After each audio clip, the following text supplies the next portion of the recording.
I love sneakers with hidden messages or sneakers that transform. These are the sneakers wherein if you strip the upper part, it reveals like a different design or a different look or a different design element. One of my all-time favorite Air Force Ones is this. I'm not actually a G-Dragon fan. I don't even listen to his music, but I absolutely love the design. I love the spirit behind it. I love that when you strip away the black layer, it reveals this, and you can even customize it by just stripping out certain parts of the upper. Now, having said that, we have another Air Force One with a hidden message. I actually have the brand new Air Force One hidden message pack, which came from Japan. This initially just released there, but eventually it should be releasing worldwide. So if you're excited to find out about that shoe, keep on watching. Let's go.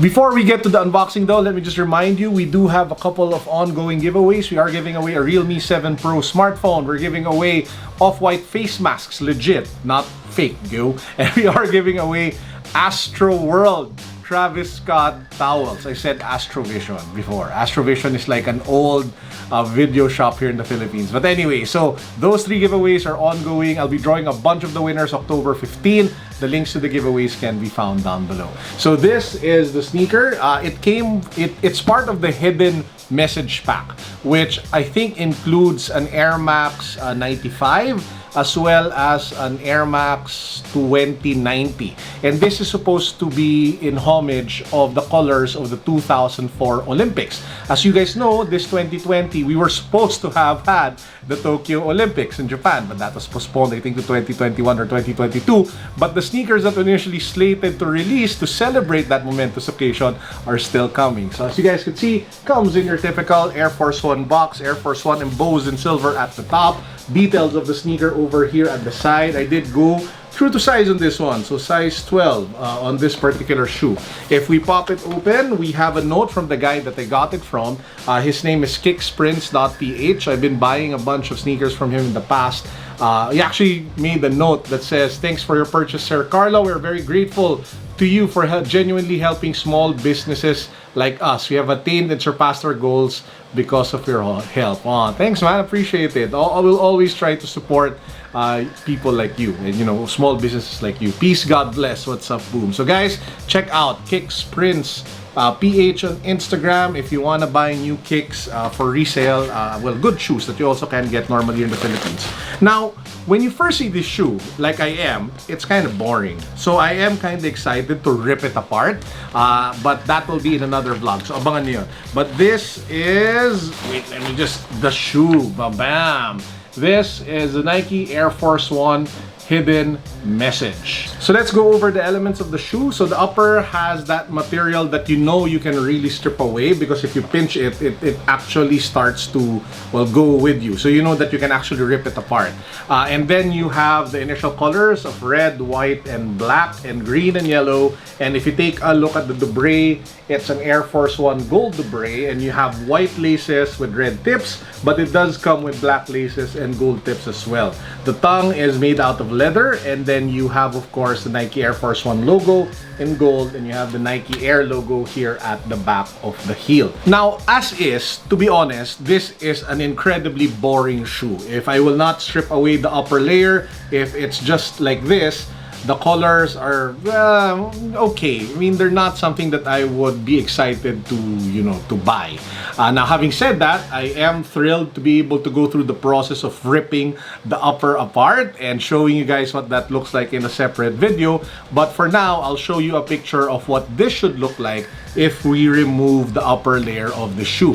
Now, the reason the picture should be here, diba? Ang ganda, diba? Angas. It's more shine, it has more textures, it has more patterns, and it looks more incredibly kick-ass. And I'll show you also pictures of the 95 as well as the 2090 Air Max. And as you guys can see, both of them are also looking incredibly dope I mean, the pop of color, that shine, the texture is just something that I'm excited to wear. Which kind of brings me to the point, bakit pa kaya tayo pinahihirapan, no? Sana they just shipped it like that. But anyway, the DIY thing is a big thing these days, the big trend.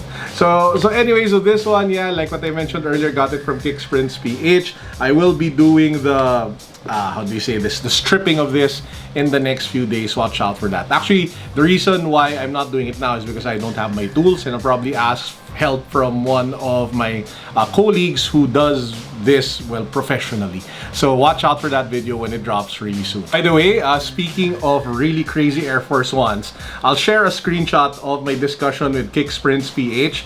He actually offered me new sneakers, Air Force Ones, called the Air Force One Ruohan Wang. And it is an insanely crazy Air Force One, and the only reply that I could tell him during our conversation is this. Ang wild, diba? What do you guys think about the Air Force One Ruhan Wang? Let me know in the comment section. Would love to hear from you guys. I'm actually tempted to just buy it, just to make fun out of it, but that would be an incredible waste of money, so wag na lang. But speaking of Japan, before we move on, Japan really gets a lot of dope sneakers either in advance or exclusive to them. We did an unboxing of the Air Force One Kith sneakers that was exclusive to the Kith shop over at Tokyo. I'm still trying to find the size 12 of that one. And of course, one of my favorite Jordan 3s for the year, this one, which is the Jordan 3 Denim. I really like the color blocking, I love the design, but man, the Japanese letters at the back even make it more kick-ass. So I'm a huge fan of Japanese shoes. And by the way guys, speaking of Japanese sneaker culture and sneaker shops, I did go on several trips to Japan in the past, and I did Japan vlog. So I have a playlist dedicated to my sneaker shopping adventures in Tokyo, my sneaker shopping adventures in Osaka. I'll put somewhere up here or maybe down there, but please do check them out. They're incredibly nice playlist. Ako nag-shoot no? But yeah, check them out if you want to learn more about the sneaker scene over at Japan. And for a power-up words of wisdom for the day, you can never find the truth anymore on social media. All you find is spin. If you really want to find out what the truth is, spend some time to research, learn, and be critical. Whatever you find on social media, be it shared by someone else, make sure to double check, triple check, quadruple check before you share, comment, or pass it on to somebody else. That is our collective responsibility. Lalong-lalo na if it's news concerning the virus or news concerning current events or special things that might affect the lives of others. That even includes this YouTube channel. All the reviews and the opinions that I give you are precisely that, opinions based on my experience, based on my biases, based on my appreciation of sneakers and gadgets that pass through my hands. So ultimately, the best thing to do if I were in your situation is that you watch multiple reviews, you read several articles before you make the decision to buy something. The more informed you are, the better and wiser the purchase. And with that said, I hope you guys enjoyed, and I pray that you all have an amazing weekend up ahead. This is Carlo signing out. Peace, God bless. What's up? Boom.